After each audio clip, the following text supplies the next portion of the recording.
Meus irmãos e minhas irmãs, paz e bem. Nós, nesse segundo dia da quaresma, nós encontraremos o tema das duas vias, seja na primeira leitura como no Salmo responsorial. E Jesus, hoje, no Evangelho, ele então vai anunciar para os discípulos, depois da profissão de fé de Pedro, a sua paixão, morte e ressurreição. Na primeira leitura do livro do Deuteronômio, Moisés vai falar ao povo assim: vê que hoje eu te proponho a vida e a felicidade, a morte e a desgraça. Diante do povo de Deus, antes de entrar na terra prometida, que deve renovar a sua aliança com Deus, Moisés coloca claramente que estamos em uma bifurcação. Então agora vocês têm a opção de escolher o Senhor, escolher a vida, a felicidade, ou escolher os deuses pagãos e escolher a morte, a infelicidade. Se escolher a vida, viverás e te multiplicarás, e o Senhor teu Deus te abençoará. E depois propõe as consequências daqueles que vão escolher o caminho da morte. Mas este momento que é tão decisivo, em que o povo de Israel é convocado para renovar a sua aliança, uma aliança na qual Deus é sempre fiel e o povo é sempre claudicante, sempre ali em dúvida. Então agora o povo é chamado a reafirmar, a fazer uma escolha. E Deus então, através de Moisés, vai dizer: tomo hoje o céu e a terra como testemunhas. Em uma aliança era comum ter uma testemunha, alguém, e eram sempre duas pessoas que assim uma poderia confirmar ou não o parecer da outra. E Deus chama então o céu e a terra, toda a obra da criação, para testemunhar esse momento importante, no qual o povo de Israel é convocado para tomar uma posição, para escolher o que finalmente ele quer. Escolhe, pois, a vida para que vivas tu e teus descendentes.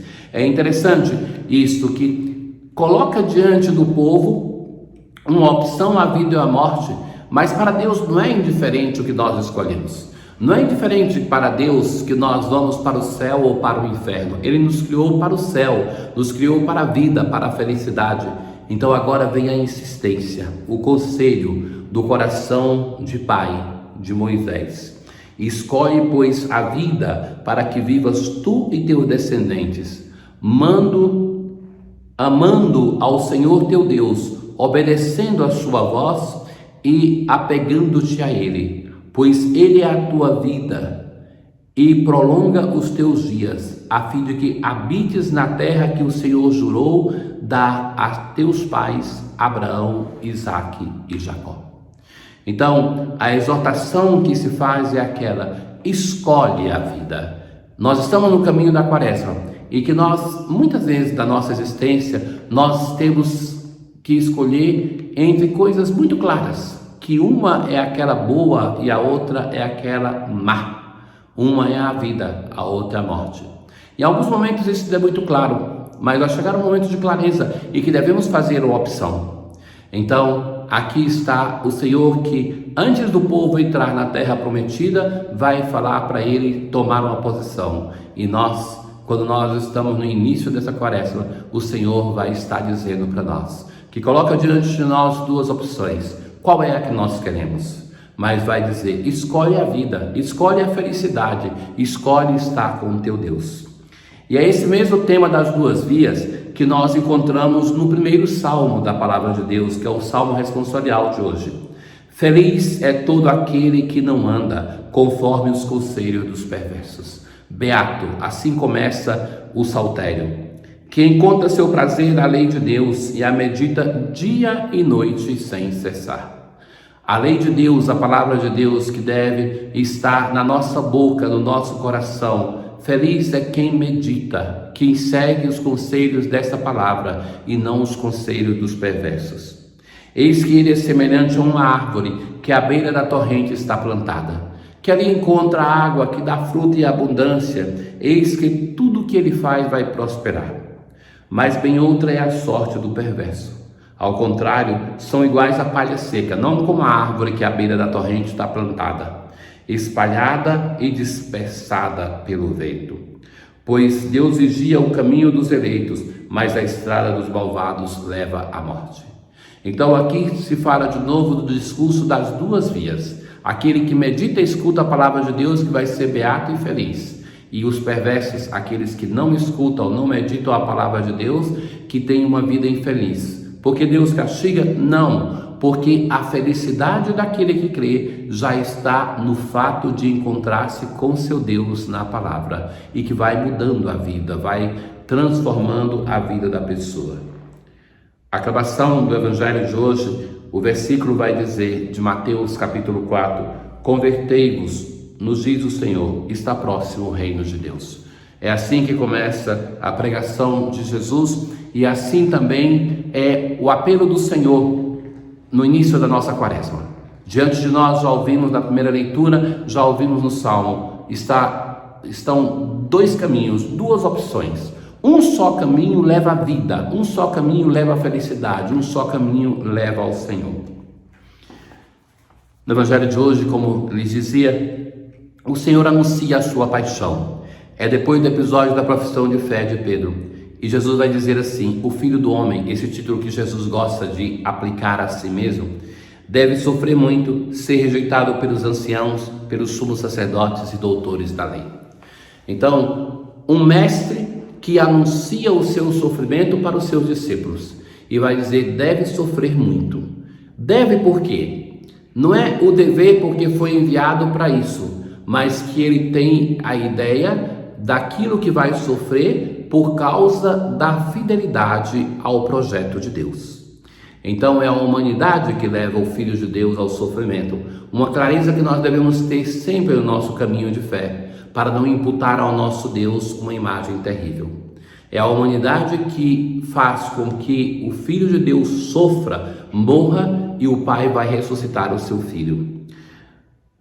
Depois Jesus disse a todos, se alguém quer me seguir, renuncie a si mesmo. O renunciar a si mesmo não é um desprezo psicológico de pensar que eu sou inferior, não.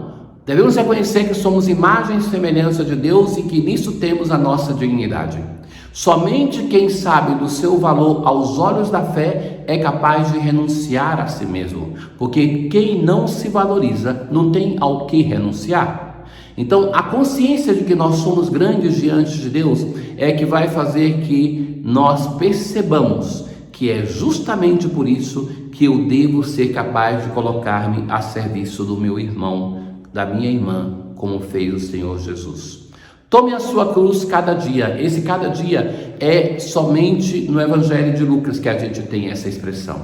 Para recordar que não se toma a cruz uma vez só na vida, mas que a cada dia deve ser renovado. A cruz, muitas vezes repito isso, não é somente o símbolo do sofrimento.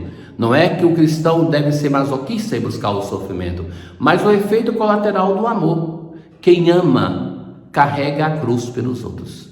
Quem ama se doa. Quem ama é capaz de aceitar o sofrimento para evitar que o irmão sofra. E então, renúncia feita, cruz tomada, siga-me. Pois quem quer salvar a sua vida vai perdê-la. E quem perder a sua vida por causa de mim, perder a vida por causa de Jesus, este a salvará. De que adianta ganhar tudo e perder a própria vida? Assim vai perguntar Jesus. Então, nós não fomos criados para uma vida passageira. E, assim, este que é o segundo dia desse caminho de conversão vai nos dizer, diante de nós temos escolhas. Essas escolhas, como também Jesus o faz, se faz a partir do olhar da fé. Jesus tinha uma opção, aquela de renunciar ao Pai e não sofrer a cruz. Mas ele fez uma escolha e ele nos chama a escolhermos bem, como ele escolheu. E essa escolha passa pela renúncia a nós mesmos, por tomar a cruz e seguir o nosso Senhor e Salvador. A oração de hoje, sempre uma para cada dia, belíssima, antiga oração. Inspirai, ó Deus, as nossas ações e ajudai-nos a realizá-las, para que em vós comece e termine tudo aquilo que fizemos. Então, tudo aquilo que nós fizermos, tudo aquilo que vamos fazer nessa quaresma que está iniciando, seja em nome de Deus. O Senhor esteja convosco, Ele está no meio de nós. Abençoe-vos o Deus Todo-Poderoso, o Pai, o Filho e o Espírito Santo. Paz.